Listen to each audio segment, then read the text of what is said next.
seats, please. And if this room fills up, they can go to room 109 and watch it.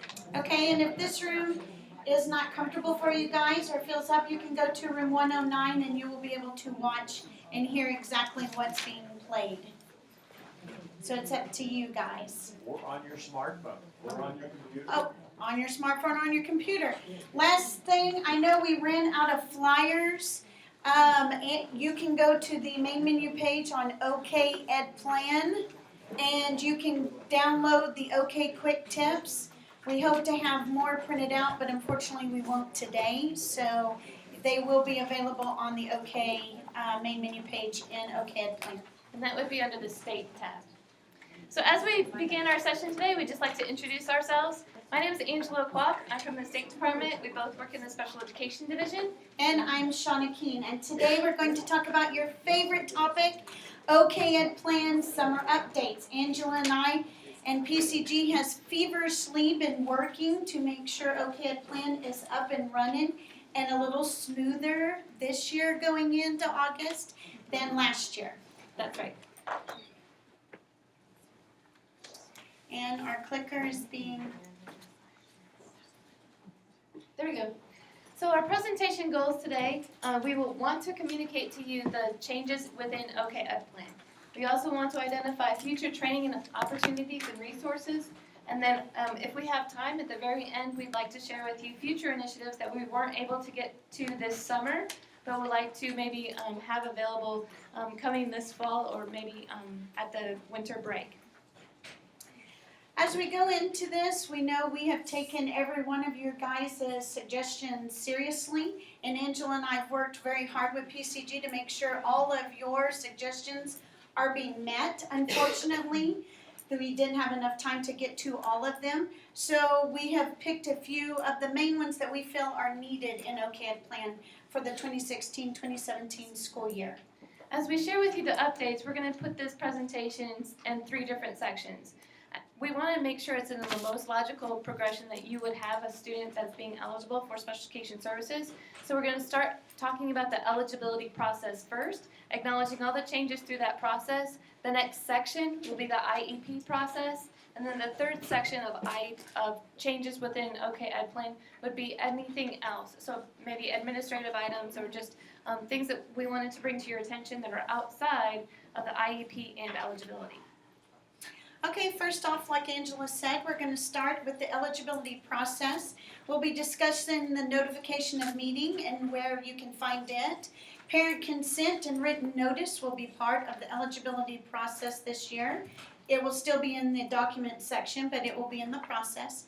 Revocation of consent, our evaluation tab, of course, developmentally delayed event. We're trying to make it easier for those schools who are developmentally delayed, consent to eligibility delay, and expected enhancement with the review of existing data.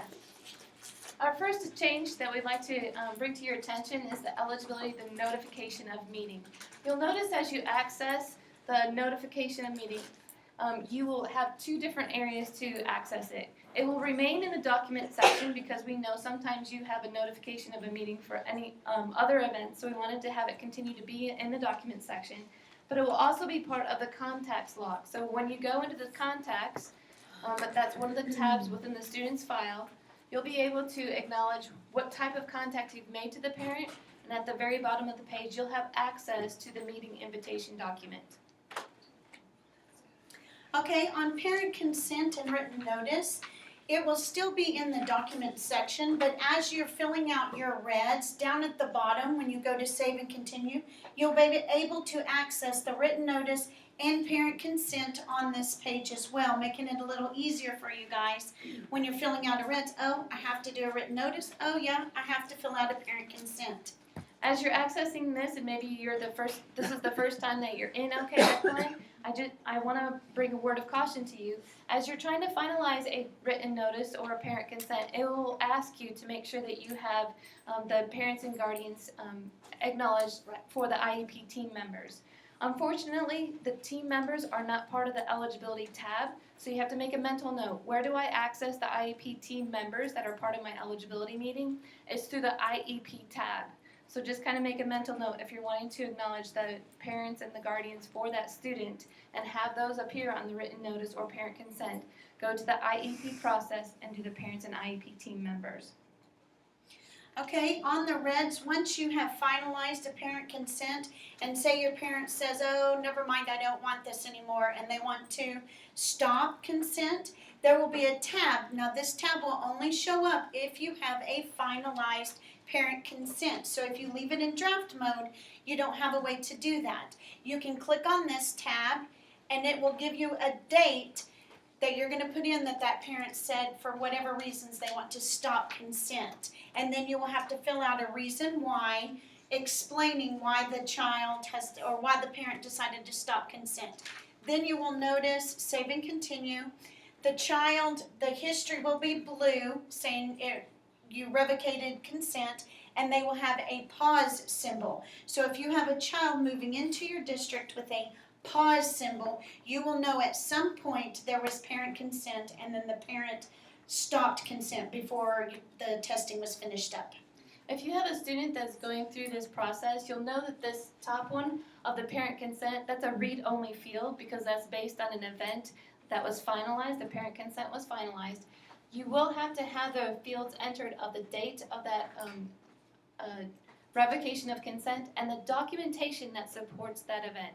The documentation is what you're going to put in the student's file because this page itself does not print. So you're going to want to, again, make a mental note that any kind of parent revocation of consent, you'll have to have some type of documentation. If it's just having a parent handwrite on a piece of paper, or if it's a district-provided document that this is our official form that acknowledges parent revocation of consent, either way, you need to have some type of document to support the student's paper records. Okay, on the evaluations, you noticed when you had a initial eval, you had to do the vision and hearing, you had to add it as a custom. Now on the reds page down at the bottom, you will have vision and hearing information for you guys.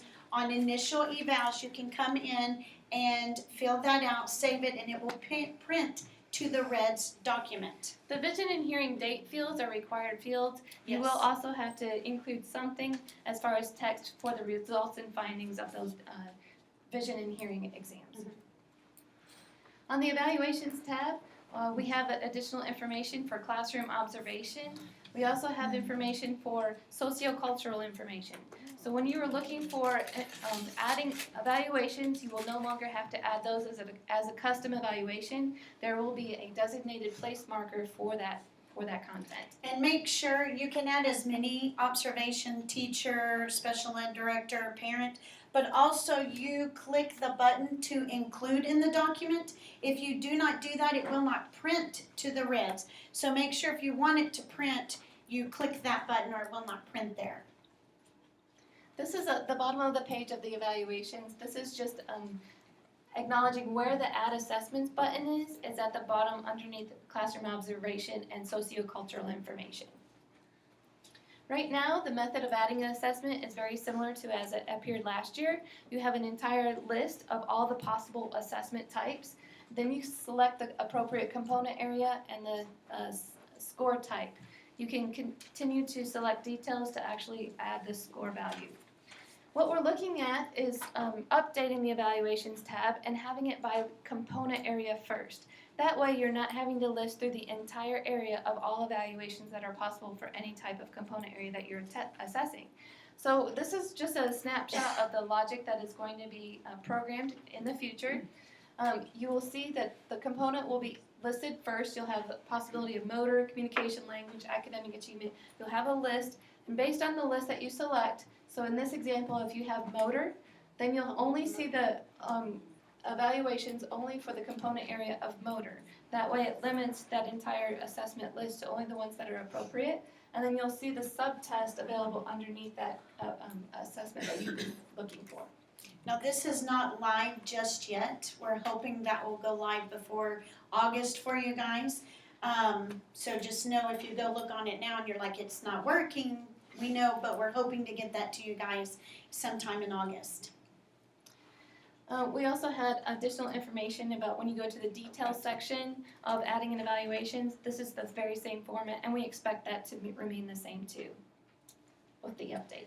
Okay, for our districts who are developmentally delayed, for schools that are DD, there will be a dual eligibility. As of right now, when the child is 10, you have to go back in, refinalize the MEEGs, change the suspected to the primary and all that. We're hoping to get this worked out to where you'll have dual eligibility. So if I have a child who's DD coming in this school district, you will see it 2 lines. That way they know you'll meet still prior to the child's 10th birthday to explain to the parent that the primary disability is DD. Upon the child turning 10, they will be whatever suspected is. The action in EdPlan will automatically make the suspected disability the primary disability at midnight of the child's 10th birthday. And once the eligibility meeting prior to the 10th birthday is finalized, a second eligibility event will automatically come in. Still, we want you, even though this is a dual event and it will happen automatically, still send a written notice to parent, hey, FYI, your child turned 10. Remember, the child's category will change to whatever the suspected is. And this is what it will look like.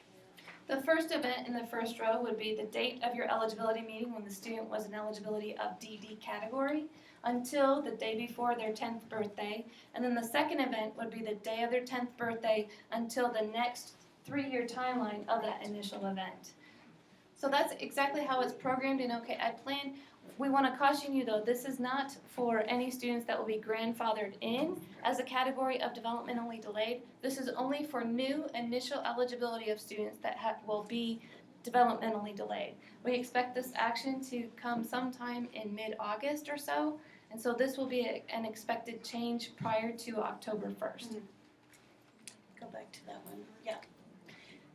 We just wanted to give a slide about the expected protocol when you do have a DD dual eligibility event. You want to make sure that you do have a conversation with the parent at that initial eligibility meeting to say that the eligibility category will change upon the 10th birthday. Like Shauna said, you're going to provide written notice. And then you can share with the parent that even though this action will be an automated process, the parents can go ahead and ask for another eligibility meeting if they want to. It's not just, a mandatory, okay, we're good for 3 years, we're not going to meet with you again. So we want to make sure that we understand that this is a continued conversation with parents. On this one. Now this is a big red flashing. We did the upload at the beginning of last year, and we were telling people you didn't have to do the eligibility event. Not all of the suspected for our children who are DD got picked up in that initial upload. So we need for all of you guys who have not had a eligibility meeting, they have to have a finalized event for your developmentally delayed students in EdPlan before October 1st. So that way on the October 1 child count, your suspected will pick up. So should we wait until that other slide you just talked about, till that kicks in before we go back and do our 198 that we have to do? That would be ideal, and so that's why we wanted to get that Yes. information to you. We're expecting it mid-August, so hopefully it will give you a little bit of leeway to use September, the entire month of September, to use DD to make sure that they're finalized in EdPlan. Right. So if we did it now, it's gonna stick? It will stick, you just won't have the dual eligibility, and so you'll have to do it old school like you've been doing it, go in and flip them at their 10th birthday. Yeah. Don't shoot us, Edmund. Oh, I just wanted to clarify this. If you were if this was your first time in EdPlan, what we're talking about is if you go in the student history and you have a date that the student was eligible, that's great. All last year, we were telling all districts that in preparation for end of year, in order to capture that data, all students needed a finalized IEP document. Right. We said, as long as you have a date in there but no document finalized in EdPlan, you're good to go. Our message this year, preparing for October 1st, is that continues to apply. Everybody needs a finalized IEP document. But you also need, if it's a student with a category of developmentally delayed, you have to have a finalized eligibility document. Can I ask a question? Are you saying that just taking Yeah, Yeah, you don't have to have absolutely. a new meeting, you can use an existing meetings, that's exactly right. And if you did an eligibility for your children this school year, you don't have to redo it for this year. That's just for those that came on the upload. Right. She asked for those who are live stream. Can you take the meets from 2 years ago and put it into OK EdPlan and finalize? Absolutely, yes. And I did have a mental note as we were looking at preparation for October 1st. Think ahead of time. If you're having an eligibility event and you're recognizing a child to possibly have an eligibility prior to October 1st, the data in OK EdPlan has to capture the eligibility and the IEP. So that's kind of a little bit different with OK EdPlan. So it's more than just the eligibility and determining that the student is eligible for special education services, but they also require a finalized IEP document. Eric will be giving more information in preparation for child count, but I just wanted to get that information out there. Because that's where we pick up the related services. Go back Yes. to, this is what we're talking about. Also on OK EdPlan, the consent to eligibility delay. Say you have signed consent and you're 45 days out, you will now get a red error as the teacher. And as the teacher, you're going to have to put in the reason why you're late. That takes it away from the special ed directors to where they have to hunt you down and say, why were you late? Now it's going to automatically put it in there for you and for your administrators to see that you are late and the reasons why. And this is what will happen. It will come up. It'll tell you the anticipated date. This is imperative for our administrators. Make sure when you have a snow day, teacher work day, for whatever reason your school was out that day, you mark it on your calendar because it will affect your 45-day timelines. It will tell you when you should have had the meeting, then it will tell you why or what day you're having the meeting and the reason why you're late. And the reasons for the delay of whether it's an acceptable exemption or not, this reflects the data that we send to the Office of Special Education Programs. And so this is not Oklahoma determined. This is just a reflection of the way that we present the data to OSEP. You'll notice here that the parent consent for evaluation is a read-only field. That's because it came from a finalized parent consent.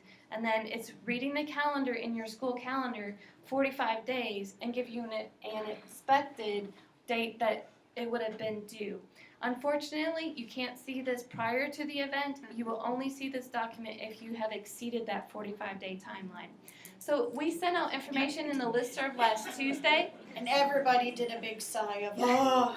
So we sent out information through the listserv last Tuesday to acknowledge how important it is for districts to begin thinking about the expected practices when everyone comes back to school this year. We wanted to convey to you that it's very important that you have a separate Excel document generated outside of OK EdPlan. You can use the parent consent to eligibility report in OK EdPlan as an initial document to begin with, but you're going to want to add additional columns because you're going to want to add what was the purpose of the consent for evaluation. You want initial and other. Because initial parent consent, that's the one that we're tracking to see whether you exceeded that 45 days or not. So initial consent. The other field that you want to add as a column type is the reason for the delay. Because again, we don't have a report in OK EdPlan to capture the reason for the delay.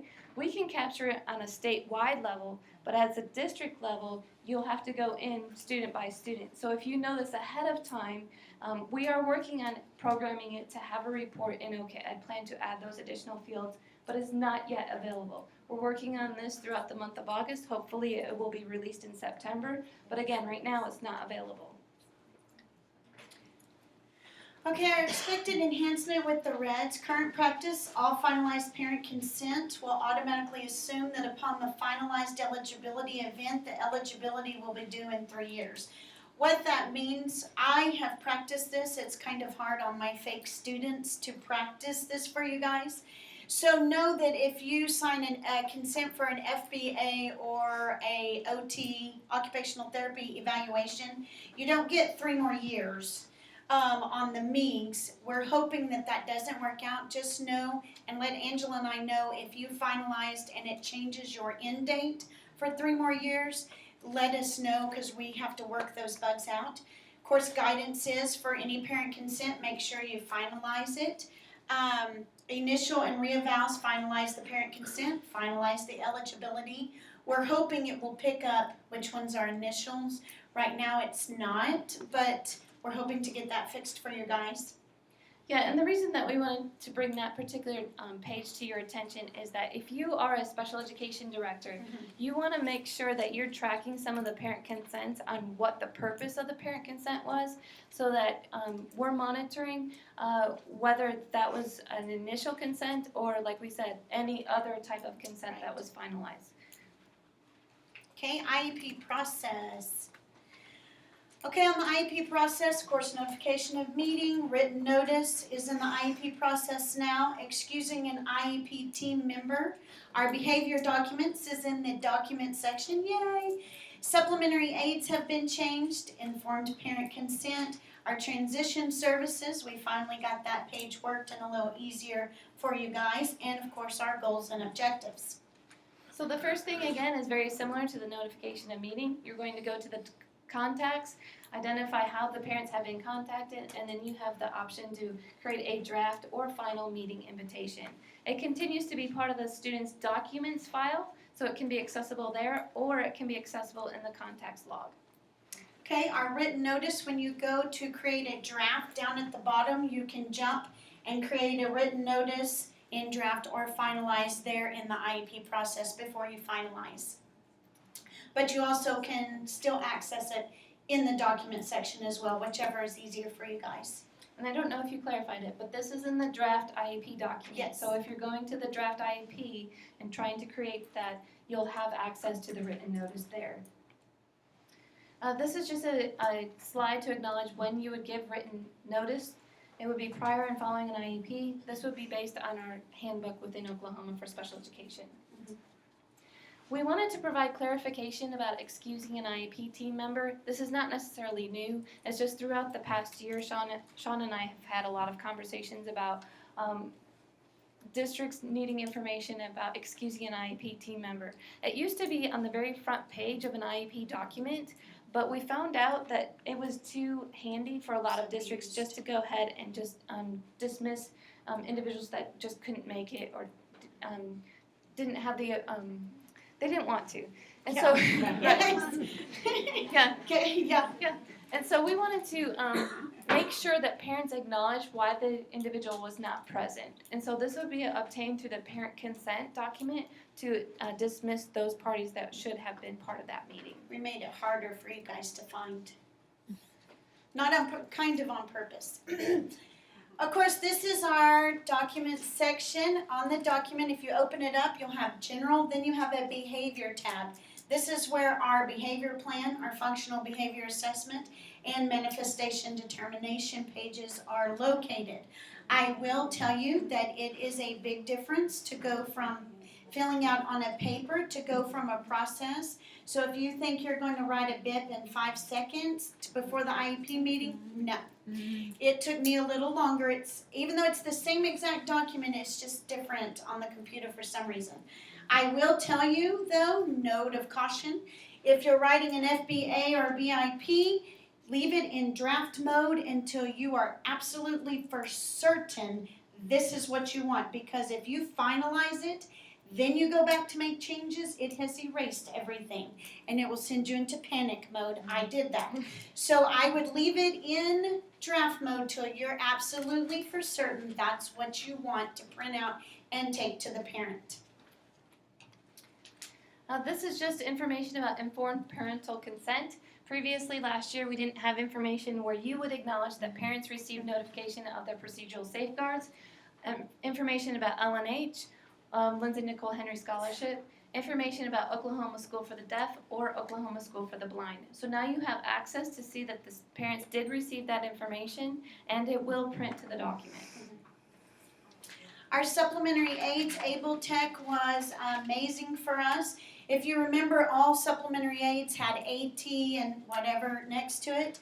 We worked with Able Tech. They gave us a list. Now this list is in EdPlan. This is all of the supplementary aids available. number of sessions and session length are right. You can type in that field to explain it a little easier for you guys. We had a lot of information related to secondary transition. Our purpose behind the big change in this particular tab was to minimize the amount of times that you were going out of the secondary transition tab to access information that would be in this section within the IEP. So you'll notice the tab that you would access this is a transition services plan.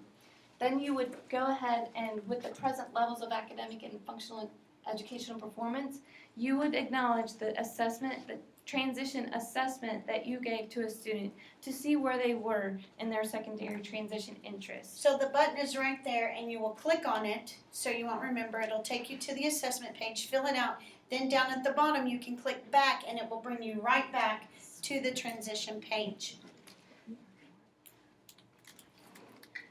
We have a space designated for the post-secondary goals. This is exactly the same as it has been in the past. So we wanted to give information to you that the post-secondary goals will be very similar. However, when you have those annual goals that students will work on during high school, if you remember, you would just enter that goal within the annual goals section, and all you had to pick was secondary transition, and then write one goal during the annual IEP for that secondary transition. That has changed this year, and that will be a very similar format as to what you see on the screen here for post-secondary goals, but it would be annual goals. So you'll have to enter an annual goal for education, an annual goal for employment, and then independent living or community participation if it's appropriate. And it says under the, so this box looks identical down below except for it says during the life of this, or during this IEP, I will. So that's the Oklahoma Transition Council.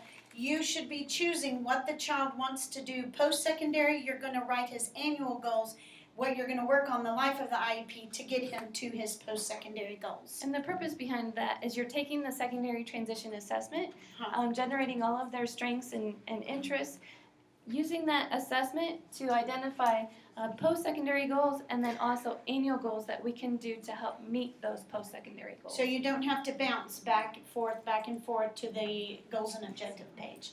And of course, our transition services, education and employment are static. I always get that word.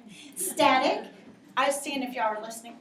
And the fields are now edited. You can type in the field whatever you want. You don't have to just use the dropout or just the drop down menu. Yeah, and that's a big improvement because before it was just an option of 3 choices and you ultimately had to add everything as a custom service.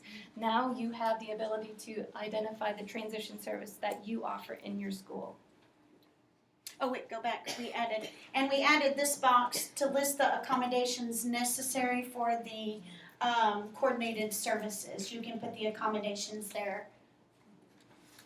And then this is just more information about the name of the voc rehab counselor.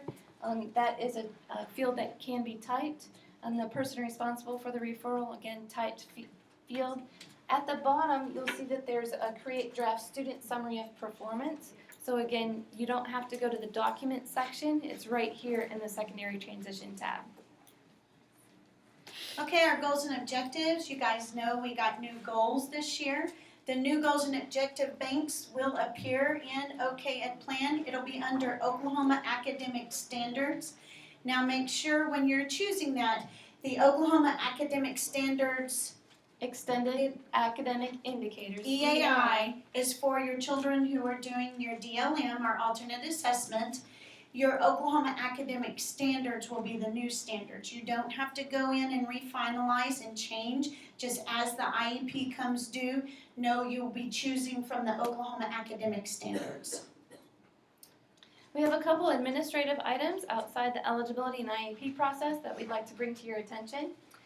Some of these are not necessarily new changes, but again, an opportunity to clarify some of the practices that occur from this past year that we've learned. So the first one is about entering a 2-year-old into EdPlan. We also have some information about the early childhood information, searching for a student with no teacher of record, entering discipline information for a student that has been dropped from the student information system based on a suspension, co-op or external partners, in-state transfers, training, and then finally future initiatives. Okay, as Angela was talking about, to enter a 2-year-old, you will add a new student down at the bottom, add a new student, assign it a school, and then the STN number, you will put like SS and the birthday, 0815 for a child who's 2. And then upon enrollment, when that child turns 3 and is enrolled in your school district, you will see they show up twice. So you will have PCG merge student SS0815 with student whatever the STN number. So all the data you have written on the 2-year-old will go to the child's 3-year-old, and the student testing number will be correct.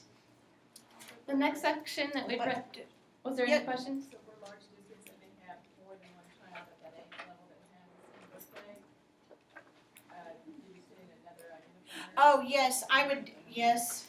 So And the you can question come up was with if- your, The question was if you're a large district and you have 2 students with the same birthday, how do you make sure that that testing number goes to the right student? So as much information as you can provide to the message board to acknowledge the right file going to the right student, that would be most appropriate. And I think some of our guidance in the past has been to use, when you're using Sooner Start, you can use SS, maybe the year, also the student's current building. So anything you can do as a larger district to have some type of order of identifying that student testing number, it's quite helpful. yeah, you don't have to use, for me, it's easier when people call to say, use SS 0815, so you might have to do 0815-1, 0815-2, or B, Yeah. whatever makes it easier for our bigger districts. Yeah. Okay, entering early childhood information. Previously in Oklahoma, every time a student moved districts, they had a new early childhood start date. So they had start. In OK EdPlan, the practice will be every student will have one start date. Typically, it's the date that the student became eligible for services. They all will have an exit date. The exit date will either be the date of the student's 6th birthday, or it will be the date that they no longer will receive services and no longer qualify for eligibility. And that's just to remember dates outside the 6th birthday, so if you have students coming in who are already 6, you don't have to put the exit in there. Unless it's not there. Unless it's not there, then you would have to do your entry and exits. I would start, when you guys start coming back in, probably you see a yellow question mark. That means the early childhood is coming up, their 6th birthday. So I would identify all your 5-year-olds with an upcoming 6th birthday this school year and enter the exit information on or after the child's 6th birthday. You'll get a red stop sign. If you do this periodically throughout the school year, you'll be ready for end of year Right. information. And so as we were providing guidance on end of year reports last spring, we just wanted to bring this to your attention as something you can proactively work on. Because they will become an error on your error report. So that's why we're trying to get you guys in the practice now, so then you don't have 50 errors at the end of the year next year. We also had questions about districts are looking at the pie chart, and I'm acknowledging that all of their teachers within their district have an entire green pie. But within their entire district, they have a small sliver of red, and they're not exactly sure where that is because all their teachers have green icons. So one of the tips that we can provide to you is if you go to the students and you click on the option for advanced student search, you can click on the compliance indicators. You'll scroll down the page a little. And then click on all the red compliance indicators, and you will be able to see where you might have potential errors. You will also see blanks for an IEP case manager. The IEP case manager is used interchangeably with Oklahoma. We use teacher of record, but it means one and the same. So you can see where there was a blank for IEP case manager, that student has not been assigned. And so once you assign it, then that teacher responsible can help complete that information. But if you periodically do this throughout the school year about looking at compliance indicators, and it will again help you be more prepared for child count beginning in October 1st or end of year June 30. Okay, entering discipline information for students suspended and unenrolled. We know that some student information system, when a child is enrolled, it drops them and then they get dropped from EdPlan when the wave talks. So we're saying if that child happens to be inactivated for whatever reason or dropped, you will need to reactivate them, enter your discipline information, then make the student inactive again, and the reason is known to be continuing. And then when the child enrolls back or suspended is over or expulsion is over, the child will come back into EdPlan, but this is just a pathway for you guys. This also gets you ready for end of the year if you start putting in the discipline information now instead of having to feverishly do it in May. Right, and another thing related to this particular page is not necessarily for teachers. It's Right. specifically geared for EdPlan administrators when they're managing their inactive students. Okay, we get this question a lot for our co-op and external providers, and they don't know exactly what to do with them. If you have a child or a person who you co-op with or a speech path that you That Consult- provides external yes. services, yeah. Thank you. You can add them in EdPlan as an outside consultant. That way they only have access to the students you give them access to. And that way you can assign them the password, you would assign them whichever students you want to. Then when they pull it up, you would give them, EdPlan, your URL address, and then they can access the IEP and do whatever is needed in there, add updates. We've had a lot of districts be kind of reserved about giving access to people that were not employed directly with their district and serving in an outside consulting role. And so we wanted to provide additional information that if you do have existing partnerships with agencies such as Co-op, Oklahoma School for the Blind, Oklahoma School for the Deaf, outside consultants that you contract with, any type of personnel that is related to that, you can make sure that everyone knowing how that information is accessed in EdPlan. It is confidential. They're not accessing all of the other students within the district. That some districts have had some. They just were unsure about having outside employees access that information. And on reports, some people were concerned they won't be able to access the reports on the front page unless it's their student or they ran the reports. I know that's been worrisome. Okay, our transfer for our in-state, no change, of course. You're gonna assign the teacher of record. The transfer symbol stays for 90 days until it changes to a red stop sign. Update the student service page and goal page with the assigned provider. I don't have the same providers in Shawnee as Edmund does. And of course, written notice to parent if you are accepting the IEP exactly how it's written. And this is more for new special education directors. You will have a triangle with an arrow through it acknowledging that you have a student moving into your district. Don't just go ahead and accept, okay, I got a student. You will have to have some type of action, and that's what we're telling you here is going into the actual IEP document and saving it. When you do that, then it will no longer have that ability to go to a red stop sign because you have accepted that new IEP in your district. This is, when you're making no change, you'll go to the IEP. The start date is when that child enrolled in your district, when you started serving him. So when you go to create a final, it'll ask for the start date. Start date is when he enrolled.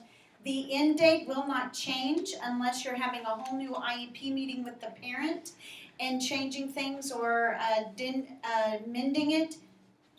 Otherwise, the end date stays the same. Then you're going to click the subsequent IEP and finalize in your EdPlan. Yeah, we have two additions that we'd like to bring to your attention. There is no warning alert for open parent consents, so if you have a student moving into your district and you happen to see that they have a consent, have that be part of the process of registration. When a student enrolls in the district, they know where to look for finalized parent consent documents or dates. When you have that information, then you'll know whether you have to continue to adhere to that consent obligation. Also, we wanted to bring to your attention that in the student history itself, we have had a lot of errors when we were getting ready for end of year, and that would very similarly affect child count too. When you're looking at the student history and you're looking at this child has a red stop sign and I can't figure out why, one of the things that we've learned is that you may have finalized an IEP on May 1st, but the student moved in May 3rd. Right. So you can't have an IEP before the student moved into your district. So look at the student history and track down the sequence of dates because it has to be in a logical order that you would expect a student to have services within your district. Okay, these are our future webinars. Angela and I will be hosting the Voice of EdPlan. It will be kind of this presentation as well as we'll go through, like we did last year, how to write an IEP effectively and efficiently in EdPlan with the changes. This is great for your first year teachers. You can play it for them. We will also have it posted for you guys to watch it whenever you want. But these are the times that are set up, just like before where we're online, we can answer your questions, you type it in and we'll answer them. What we expect, this is a 2-hour session. What we expect it to be is our presentation for the first hour. It will probably have a lot of conversations about updates or just whatever that practice is at that moment in time. We'll have some discussions about it, clarify some of the questions. For the second hour, we expect it to have an opportunity for anyone that is new to EdPlan or new to being a special education director and just needing some very, very specific beginner 101 conversations. That's what that second hour will That's most what likely be. This Note card. note card was. Yeah. Okay, also fall training from PCG. This year, we're offering the district admin and one person per building can come to this. These are the dates. This is on the flyer with the little circles. We will have one in Woodward, Oklahoma City, Lawton. Notice they're half-day trainings from 8:30 to 11:30 and 1 to 4. They're not all-day trainings. This will be a little more advanced, like reporting and some things that have changed, administrator stuff. Also, like I said, one person per building at your site. That way we can get more people who will be EdPlan gurus. That's right. And you'll notice that you may have some questions. Okay, I see 3 locations. Which one is it? We actually have 3 different teams, Right. and so they will be on the same day, same times. One team in Woodward, one team in Oklahoma City, and one team in Lawton. And then Tulsa, McAllister, Ardmore. Yes. And if registration is not currently available, I expect it to be available August 1st. So you can register through the Register Me system through PCG. Our future initiatives, of course, automatic exit of students enrolled in another Oklahoma district for students with the reason known to be continuing, where you guys don't have to message the message board, it'll automatically transfer them over. Accommodation page will change to reflect Oklahoma's new state testing. Right now it will be the same, just know that. It's hard to crosswalk this year because we have a lot of IEPs that were written this school year, so we can't make changes, but know that our accommodation page will be changing. Yeah, let me say that one more time. So if you didn't hear it, it was on the accommodations page. You'll continue to see all the past assessments, current assessments that are available, all the possibility types of possible accommodations and that related assessment. In Oklahoma, if you weren't aware, over the summer new legislation was passed and some of the assessments will no longer be offered for students this school year. Know that we are working on limiting the amount of choices for specific assessment types in EdPlan so it matches those assessment types that are offered across Oklahoma. And of course, our decision tree program to eliminate the wrong combination. If you have a primary of autism, your secondary can't be, if you have a primary of, say, vision, your secondary can't be SLD, or whatever the combination in the decision tree is. Right now, any possible combination is available. We don't have it drilled down to Right. inaccurate possibilities. And we've seen plenty of funny Combinations. combinations. So what we like to do is really make it, when you're having an eligibility meeting, impossible to have wrong combinations. Right now, it's open-ended, you can have any possible combinations, but hopefully prior to October 1st, we're working hard to limit that opportunity. Of course, here's our contact information. Probably if you've called the State Department and asked an OCAD plan question, you've probably got me or Angela, because nobody else wants to answer it. But here's our contact if you don't, or you can just call our main page and say, I have an OCAD plan question. They'll send it to us. Of course, Eric and Ginger are our data people, and Kristen is new, and we're getting her on OCAD plan. Yeah, and a couple of last minute items we'd like to share with you. On OK EdPlan on the main menu page, so you're just logged into OK EdPlan, at the very bottom of the page, that's the main menu page, we have what's called a document section. Within that document section, we have an opportunity to post different documents that are available. If it's a presentation, we'll give you the link. If it's a PDF document, if it's a PowerPoint, we want you to have the tools that are there. Typically, when we post items, they're on the state tab because they have different tabs that are available to streamline the information that's available. So our information most likely will be under the document section, state tab. Yes. Are there any questions for you? Right now, there's one on how to change caseload located, and of course, the OK EdPlan Quick Tips is located on the Main menu. state tab. And then Angel and I will be recording an eligibility video and an IEP video that will be posted for you guys for your first year special ed teachers or first year special ed directors. So if you're an OK EdPlan administrator, one of the first things that we want to have you look at is your school calendar and putting that into OK EdPlan so that you are ready for that 45-day timeline. Even if you have a snow day or you have a parent-teacher conference that was unexpected, you need to go back in and make that change so that it does not count towards that 45 days. And I know quite a bit of you guys are going Monday through Thursday, so on Fridays, yes, you have to go in and mark no school. Yes. Yes. Another thing that if you're looking to be proactive about what I can do for my school year is take a look at the user types and see what type of personnel you have in your district to see which type of user type is best for them. And then when school comes, you can make sure that they have been assigned the correct user type. Are there any other questions? I know we have Todd filled your head full of a bunch of information, and then Angela and I filled your head full of a bunch of information. Okay, we won't roll up like No. previous years. No, you will not have to roll up. OK EdPlan has started, should be this week. So when your secretary marks in the student information system that it's the 2016-2017 school year, it will automatically go up to the wave and then automatically come over into OK EdPlan. So you should not go into your district and change students' grade levels. No. It will happen automatically. So if you have done that, you'll have to change it back. Do not change grade levels. And yeah.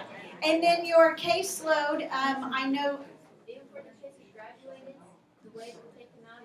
No, you have to drop them. If you have had kids graduate over the summer, you will have to go into each kid, go down to the bottom, make them inactive. Reason is graduate. Graduated with diploma, I think is what it says. Yep. Okay, we'll be around if you have any additional questions. Again, thank you for your participation. That's on the main menu page. Down at the bottom of OK EdPlan, there is a PowerPoint that So was the workshop, is it the director and one other person now? Take a ride all the way past the vending machine. There's one.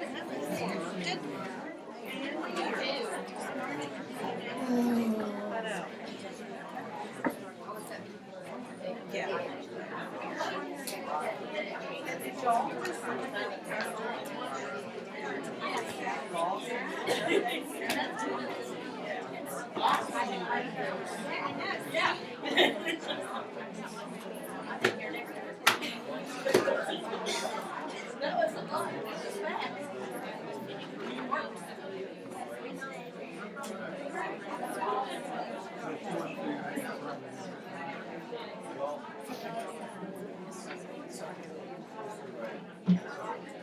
No. Oh, yes. I have thought about that.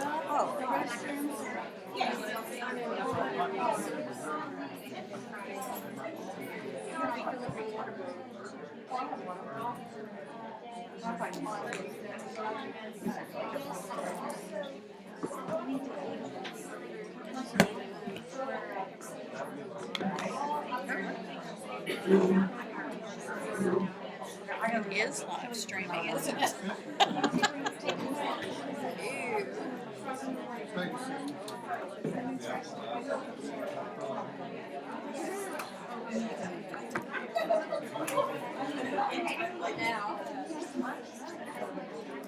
Ew.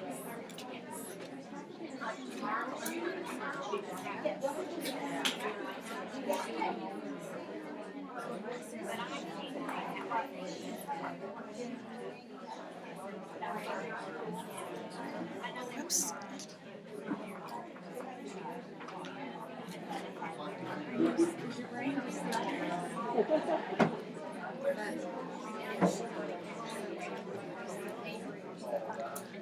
Okay, that was what she was talking about. So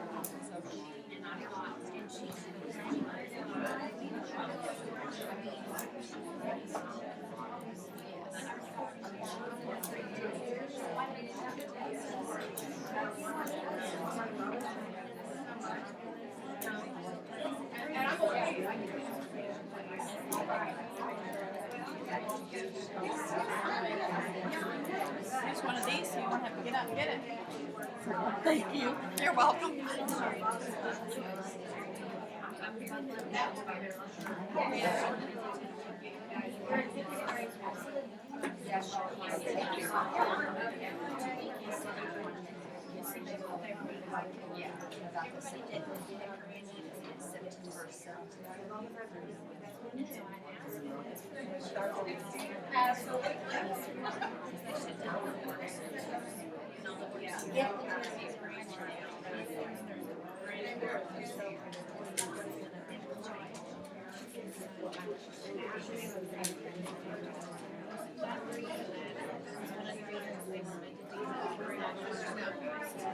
Sorry, I didn't think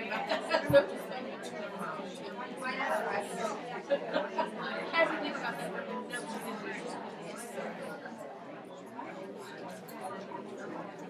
How are you? I'm doing good. Uh-huh. They didn't email you back? I'm guessing, I don't know. One's not a female. I was thinking, anyway, one of them responded, I don't know what information I would have, and the other one never responded. Huh. Well, to me, those were great examples of putting the focus on maybe the one who needed it. Because I had the spin, it was Yeah. after I, okay. I thought you'd want to see them plan. Yeah. You know what I mean? If they're really gonna, one was gonna really do it, the other one wasn't sure. But they would still be good examples of how they looked at their system and, yeah. Yeah, one of them didn't respond at all, one of them did. I was thinking one was female, one was male, but I could be wrong. It's been No, I'm trying to think of their names now. Isn't that awful? Oh no, it makes me feel a little better for not remembering it. But yeah, I did it after I had talked to you and you gave me. Yeah. Well, it's all right. I just think it's so great that when people take the time to do that, like I appreciated the assignment that they had to do that. And, you know, because it's something that's real hard to get people to do. Or you loving your job? You know, I mean,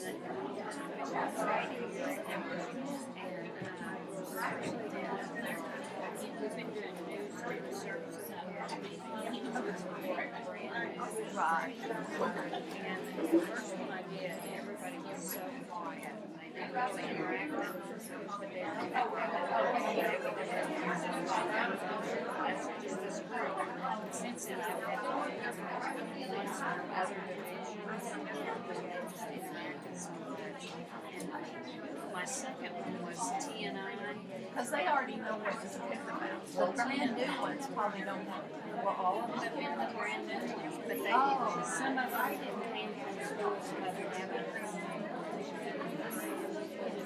Oh, yeah. I got in there with T&I and I thought, it is a whole bunch of people. And they all had computers in front of them because that's where the PowerPoints were. And I thought, I had just done that for a while. And I thought, Well, anymore, they all have. because I was stereotyping them, and I got in there, and they were just interacting with me constantly, telling stories and asking questions that were really Good. and I was Yeah. just like, That's just the way, and it could have been that your first time you were nervous. no, that first group, they were that way. Oh. And they gave me a good rating. I mean, Yeah. they were just quiet. Yeah. Yeah. But when I got in there with all the Yeah, what I find when I get real fussy, I get more reactions. Do you know what I mean? But if I'm live streaming, I don't care what that But I try to tell stories and skits. Yeah, Make right. it fun and So they can interesting, but understand what you're talking about. and Or here's how you can see it. Because really, I find that people like that better because they don't know what you're talking about. When you give an example, you're like, oh, yes. and I have a really good example is that it's funny about how students acted with that with me.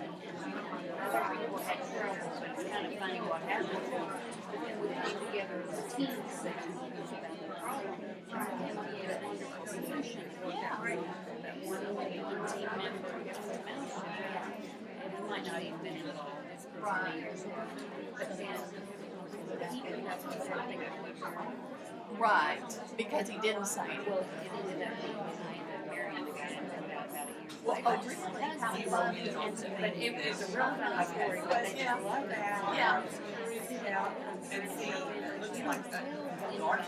Right. You're not going to get the help you need. At the elementary, Right. more than All right. But it's going good. Have you seen that?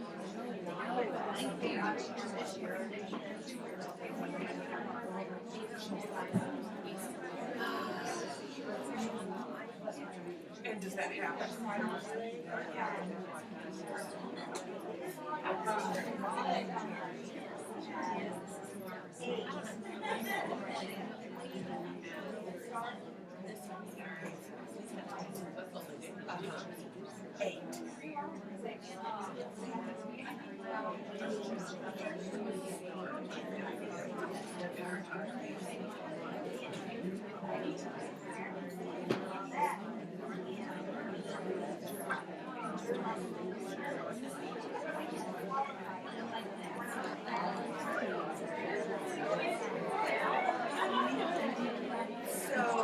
Okay, I think we're going to go ahead and get started. I'm starting a little bit early, but that's because the Superintendent Hoffmeister comes after me. So they make me finish a little early because she's going to have her lunch session in here. So I want to be sure that we get everything covered. I'm going to cover a lot of information in 55 minutes. And specific questions you can ask me afterwards. If you ask me a question that's going to take me a long time to answer, I'll probably refer you to ask me afterwards or call our center. Any of you that may be social workers or LMFTS, whatever, you guys have to sign in for CEUs. This is not for teachers. It's people that like are social workers. And so if you do, there's a sign-up sheet over on the checkout desk if you need to sign up there. There's also a few little brochures for our center. I really don't have enough for everyone. I didn't know how many would be here, and I've been doing this for a week now, and I just had what was left over. If you want to drop by tomorrow, though, if you have a chance, we'll have some there. And they just talk about our our center. My name is Joanne Poole Blades, and I'm the program manager of the Special Education Resolution Center. We've had a contract with the State Department of Education for about almost 11 years now. We're part of Oklahoma State University, and we offer all kinds of mediation, IEP facilitation. We also will answer questions. If you're having difficulty, I can walk you through some ideas, and we also do training that's free on communication skills. And because a lot of times when you get in conflict situations, a lot of people just like somebody will say something in a meeting and everybody just kind of, they don't know what to say. And it just stymies the conflict, or sometimes they may say something that they regret and makes things worse. So we have learned what those kinds of things are and hopefully can do some of that with training. After I did this PowerPoint, I realized that my most important slide was the very last one.